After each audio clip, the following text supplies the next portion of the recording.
and welcome to the show. We are here on GTA 5 today with some more racing and, of course, with the usual grid shenanigans. I'm not quite sure where everybody's gone. They've all just vanished apart from one car resetting, which suggests they were trying to jump onto somewhere and somebody fell down. We've got a really rather cool circuit for you today that we are going to go... Ah, we've found a tube to park on. Yes, this is important. Okay, I'm not going to get on the tube because I've got not a run-up. Oh, and someone's fallen over. We've technically gone backwards. I'm not actually sure we're going to get on this tube. We start racing at the minute. Oh, there we go. Hello. I'm here. No, don't push me off. This was difficult enough. No. Aha! We are on the tube. We are safe. It was difficult enough to get... Oh, now it's time up. Of course, we have to have a silly start. It's not GTA if we haven't come up with a stupid way to park. Yes, really cool circuit. We're going to race in the Corsas around here because these are quite fun, quite interesting, and very oversteery.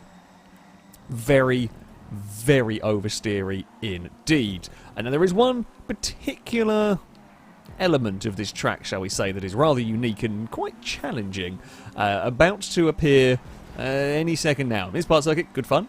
Then we go to one of the nastiest hairpins and braking zones you will come across. It is a very steep hill followed by a really nasty off-camber hairpin, and it's all got a bit wrong. It was always likely to be a mess to start with, and then we have a steep hill up the other side to climb. The Corsa, probably not the best vehicle for climbing up the hills, but there we go. We've made it through. We're in 10th. It could have been worse and everything. Oh, there's a big slide for someone on the outside. I've had a big slide as well. This is just the most oversteery front-wheel drive thing in existence. It's actually one of the most oversteery cars, I reckon, in GTA 5, and it's a front-wheel drive hatchback. Don't ask why, I don't know, but it is. It is very oversteery. The other thing it can do is fall over. We've got to be careful on the curbs. Oh, God, if you hit the curbs too hard here, you kind of load the car up too much, it will go up onto its side and potentially fall over as well. So, lots of dangers with the Corsa. We're going to give it a wide berth. If there are cars on the inside, they can have that space. I'm just trying to get some slipstream off of the cars ahead because we don't want them. The leaders haven't got too far away. It's not too bad. We'll go chasing off after Liam's slipstream down towards turn 1. Oh no, I've lost the back end entirely into that corner. It's just swapped ends. I didn't even think I was doing anything stupid there. I just got on the brakes and we lost it. It feels like I've got very cold rear tyres on this, but of course we don't. That's not how GTA 5 works. Yeah, it's just there is no rear end grip. Now we are very much in the middle of the pack at the hairpin, and that's not... It's not the safest place to be, although we are this time a little bit more prepared, a little bit more ready. We're around the hairpin. We get a bit too much wheel spin on the exit. Brazen is going to get a better exit than me. That's annoying. That's going to cost us a position. Yeah, I just slid the wheels, trying to get the car going, which isn't what you want. Now, stop oversteering. Stop oversteering. I had got the hang of driving the Corsa. Apparently, I've forgotten how to drive it all of a sudden. Oh, God, it's so busy through here. Be careful of the concrete bollards. We're 2 and 3 wide, almost solidly in the pack. The leader has oh, no, Scotty's the leader. There's a lap-down car. Not a lap-down car, it was on a different part of the map. Ignore me entirely. I thought the leader had completely pissed off at the front, but which is the way the track looped over itself. It looked like a dot was further along the way. So Scotty is the lead. That green car, that is the leader of the race. So while we are in 8th at the moment, we are very much within sight of the leader. There's been a little bit of shenanigans further back. Let's get in the tow. Let's get in the run up the hill here. Come on. Nothing happened. We got no slipstream. They're 3 wide into turn 1. We are going to be a little more careful this time. I think maybe my bouncing across the curbs isn't helping. To be fair, my bouncing across the curbs probably not helping. Slipstream catching, giving us a bit of a momentum, might not be helping with the oversteer. We just have to find a little bit more smoothness. I feel is going to be important in this if we're going to make this work. We've got 6 laps around here to try and work our way towards the front and be in the right place at the right time for a run to the finish line. We got very carried away there. I am just about going to get that stopped, and we actually get a good run on the exit to an extent. I got a little carried away under braking. We made it work though. We got that cut back. I'm going to be the long way round up here. Nope. It's just It's like you turn into a corner. Liam nearly falling over. You turn into a corner, and then you have to almost stop turning in because you're going to go for a spin. That is a purple car around. I think that's Hyper. Had a massive spin. Ended up slowing down Crow as well. Yeah. You turn into a corner, you have a spin. If you turn into a corner too much, you might have a roll. You've got to really get the steering right. Liam's going to go for a good save. Oh, Brazen has a little bit of lag. It's an excellent save from Liam. I don't want to go for that. That's such a tight line. If I do go for that, we're asking for trouble. Oh, I got a bit of debris stuck under my car. Liam and Gliska got connected, or got bumped on the outside, and they're both going to drop back. But, I mean, as we climb up the hill in a second place, there is still quite a lot of the race. I mean, this is the halfway mark of the race. Many things have gone on, and by the halfway mark of the race, I actually take the lead. Oh, but no, I can't stop. It feels like I've got a bloody skid plate under the back of my car. It's a very different driving experience. I'm not going to say I dislike this car, because while it is tough to drive, it is different. It is fun. It's a bit goofy in some ways, and for that I do like it. And as you can see quite clearly, we can have some very close racing. That's a little bit close. Let's not go 5 wide into the nastiest hairpin on the circuit. Oh, well, we're going to be pushed out wide. I'm really sorry. That's going to kill me. Yeah, that did me in. Now there was a couple of... I was happy to try taking a little bit of a wider line. That's fine. I just need to not get pushed into the car that's even wider than me, because then nobody can accelerate. Oh, and I'm getting involved in everybody else's bloody crashes. Remember how we were leading across the line? I know I made a little mistake into turn 1, but it's now gone quite drastically downhill, as is the way with hatchback racing. Well, we've got half a race to get back up to the front. I mean, basically where we were at the end, well, kind of, but by the start of the race. So, well, we've got a race, half race to get back. It might be doable, I don't know. It's a lot of work. All that hard work undone in like 2 corners. I mean, it's a sign of a good race when you've got the field that close. That can happen, and let's face it, that group up ahead, they're not going to stay 6 wide and not have it end in tears. They are not quite 6 wide, but almost. Yeah, there's going to be some bumps. There's going to be some oversteers, quite a lot of oversteers, possibly even some rolls. We'll slide the car. This is the most I've slid a car in a video for a very long time, and it's a Corsa in GTA 5. Who would have thought, eh? Can we go around the outside of the purple car? If we can, it'll be to the inside of the next turn. That is the kind of dream here. Say the dream is a hope, and if we can stick in the trail of Ninetales, we get the draft of the corner to make it work. Right, they are 5 wide for the lead at the moment. I'm on the brakes and almost losing the back end once more. Now, carefully does it on the power delivery. Don't spin the wheels. Try and follow somebody. No, Crow's got a better run there. I was hoping to get some slipstream off of anybody would have done. Anybody slipstream would have been good. We can still keep the nose alongside here. Got to be careful of the concrete. Otherwise we will go for a roll. I'm better off falling back into line. Through there. Ninetales has had a massive spin. Ninetales will recover but might run out of time to get back into this fight. It's just sudden oversteer. Would you like sudden random spins in your hatchback? If yes, this is the car for you. They're going to cost you 400,000 for the trouble as well. Yeah, no, there's another car backwards. They are just the most oversteery vehicle in the game. It's a lot of cars in this space now. I mean, Gliska has the lead, but this is going to change so much as we head on to the final lap. It could go any which way. I mean, hell, if this is a test for the run to the finish line, then... Oh, I would have been more forceful if that had been the run to the finish line, possibly, but you might have just ended up spinning myself or spinning Liam. Very tough to know there.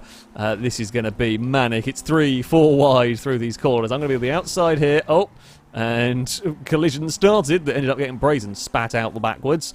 It's unfortunate for Brazen. Again, I'm stuck on the outside of crashes.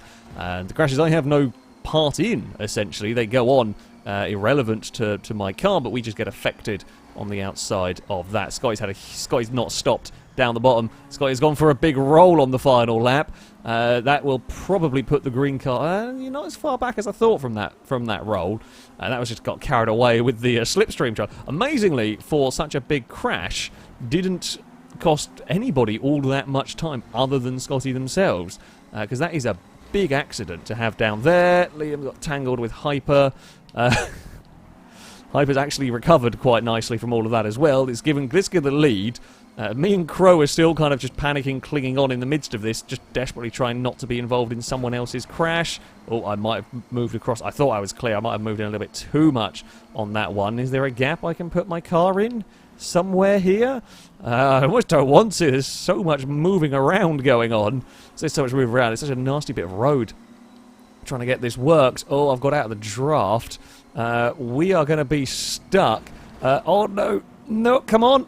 Come on. Liam's going to get it. Liam's going to get it. It's just... I was trying to do the curb boost. I think there was a spin further back. I think Hyper and Crow might have got connected. There was a couple of purpley pinky cars pointing wrong directions. I tried to be sneaky on the outside, and it wasn't, well, on the even more outside. We were going for the curb boosting rather than the slipstreams because no one was in the right place. We do get second. It is only by fractions.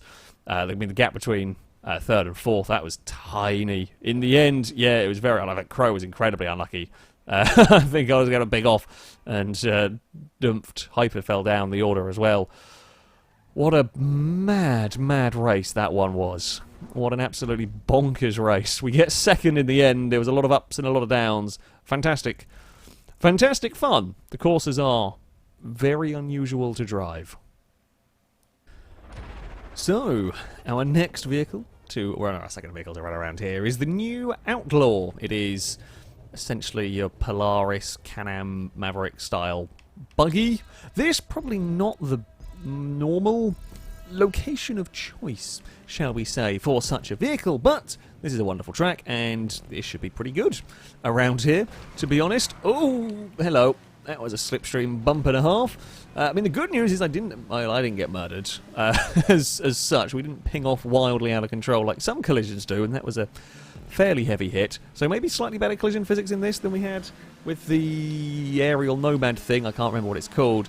I am going to be mega careful down here on the opening lap. Now, we should have less wheel spin with this, getting up the hill. Maybe also, a little bit more speed. Probably less weight. Christ. Okay, slipstream pull seems pretty effective in these.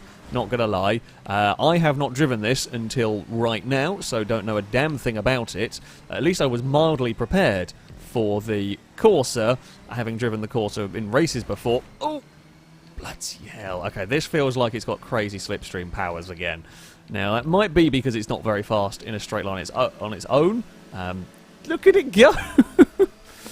Jeez, this has got some savage slipstream power. And that is going to catch some people out who might not be aware of the slipstream power. And the good news is, yeah, okay, that's ridiculous. That's almost as bad as the Morgan or whatever the damn thing's called. Or the iMoobot, as we have named it from Bloody Street. It's a weird car, that. It's very quick, kind of. It feels very fast to drive. Apparently its top speed is terrible, but that means when you have it in slipstream, like the speed differential between the car and slipstream are not is immense, and it seems to be a similar kind of story with this. This feels immensely powerful as well when it gets in the toe. Just gets pulled along. Scotty's going to go to the outside. I don't actually know if I want to get in the toe down here, though. Oh, well, there's two not stopping. Unfortunately, while the first one missed everybody, Gliska got collected by the second one. I mean, that hairpin is nasty, and we have got cars. We are now asking people to drive cars that have suddenly got this crazy speed boost. So there's going to have to be some care taken in subsequent laps. Oh, no, that's not what we needed. I knew someone was going to clip. I was hoping it wasn't going to be me that clipped the wall. Unfortunately, it was the car in front of me that clipped the wall. Jeez, would you get that drive? That's ridiculous. I feel like this is probably going to be a pretty good off-road racer. It's going to be fairly good. I don't actually know a damn thing about the off-road category in terms of racing because we very, very rarely ever do it. Much more difficult to build off-road circuits, funnily enough. You can't put down... Good God. Okay, I know why the slipstream is so immensely powerful there. With catch-up on, this is one of the slow... I think I could walk almost far. I could definitely cycle faster than this down the straights when you have the full effects of catch-up. So that's part of the reason why it feels so immensely quick when you are in the draft. But yeah, off-road races, because we can't really build stunt props with dirt surfaces, so you're kind of stuck with a limited number of circuits, and we've done a lot of them by now. I'm almost happy to not be involved in that. I'm happy to try and sneak my way through, and that'll get me in 4th position here. Now we get the mega tow. I don't like the mega tow. Oh, that was a panic and brake. It almost became a panic and spin. Yeah, if you get the mega tow, it doesn't matter what you want. That's what's happening to your car. You are suddenly catapulting along far faster than you realised, and you better hope that you are prepared, that the cars around you are prepared for the sudden immense amount of speed you get. I like that at least contact between the vehicles isn't terrible. Like you can pretty well bump draft someone. Well, I'd say that. I haven't actually seen it being very effective in pushing them forward, but we haven't spun Scotty while doing these collisions. Yeah, these can probably go for a bump draft. These might be one of the best vehicles ever for a bump draft, in that they hook up, they don't spin a car, and of course the slipstream is immensely powerful, so that could work. I said that about the Morgan the first time I drove it, or iMorgan, whatever the damn thing's called, the iMobot, and turns out that has a weird hitbox, and if you hook them up it works great, but they 90% of the time don't hook up. Oh, that was, yeah, ambitious is the word I'm going to use. Very, very ambitious. Oh, we're through the hairpin relatively nicely, actually. Can we get much of a draft? We'll get a little bit on the outside. Brazen's not stopping that. Well, it does stop it, just stops it by pointing the wrong way. It's fine. Oh, this is bad. 3 wide. 2 wide is sketchy there. We are in off-road buggies, so I guess Blaze are going for the big jump. That's not the worst idea for them. Now, we are going to get around the outside. The thing is, though, we are still stuck on the outside through here. I've got nowhere to go. Gliska's got nowhere to go behind, so Gliska's actually just going to push us along here, which has worked. Yeah, bump drafting totally works with these. I can't believe I'm going to say this, but an off-road buggy is the closest we've got to having actual bump drafting working. The off-road buggy with no top speed and immense slipstream effects. Christ. This battle and the finish is going to be really weird. Now, with cars, with normal cars, track position, you can get away, especially with a sneaky little bit of curb boosting. You could probably get away with holding your run to the line there. With this, I mean, Gliska was 3rd going on the hill, got to the lead, and then ended up about 6th. So trying to get your positioning is going to be so crucial, and I say so luck of the draw, but yeah, no one's going to be really sure where you want to be. You can't be too far back, you'll never have the time, but this car's slipstream's so powerful, you're going to need a bit of a run. We've got added tactics. So we're battling for position to be close enough to be involved in a fight for the lead here, and yeah, it's going to be a bit manic. I'm not sure I like these mega slipstream cars. I'm not sure. There's a very big flight for somebody. Good God. Now, we run with slipstream and catch up on to make more interesting races. If you don't, 90%, well, I say 90% of the time, often you just get a boring race. You get a race with not much happening, and we don't want that. I want to make exciting races and fun races. It's GTA 5 after all. I want realism. I'll go play iRacing. Sorry, Liam. However, I would perhaps like an option to calm down the slipstream, especially with a vehicle like this. There might... Oh, well, I mean, there might be a case for it's going to be teamwork across the line. There might be a case for bump drafting is going to be the thing that, helps decide who gets the win here if everyone's packed up. Unfortunately for me, it might be a thing that decides who wins, but we got murdered. Oh, after such a good race as well, that's really annoying. Yeah, after such a good race, we get murdered down the straight when we were nicely in the group. We then get, I think Brazen started getting like bunny hops in the middle of all of that, and we just couldn't get out of the way. And we're not going to win from back here unless there's some really weird shenanigans going on. We're not going to come last, though, because you haven't got stuck on a wall on the outside. So that's something. We're going to get a mega toe up here. We will at least have mega toes for the remainder of the race. That's something, because we're going to be buried in the pack. Oh, Brazen's in trouble. Yeah, these are difficult to race because of the speed differential. The speed differential in these things is so crazy that actually racing them... Oh, Scotty, that was not a fun place to be in, mate. I know there's not much you can do at that instance. Just wasn't a good place. There's so many cars, or buggies. It's just where on earth do you put your vehicle? I think we should give Brazen a little bit of a help through all of that. Now, we're going to get a toe at least, but we're going to be way too far back to win. I can't believe we're going to end up maybe 6th in all of this. That's ridiculous that we ended up 6th. Considering we were last by the third corner. These things are weird. Very weird. Kind of cool. kind of cool. The bump drafting is legit possible with them, just the speed differentials between cars with slipstream and cars without is so immense that it causes problems. Causes quite big problems. So, there we go. Much like the Morgan or whatever the thing is called, another vehicle with that absurd slipstream pull. Either way, a very, very fun circuit. Thank you very much to Scotty for building this wonderful track. A lot of fun to go racing around. One very nasty corner, but makes for an interesting and quite different challenge. Of course, thank you all very much for watching this video. Until next time, goodbye.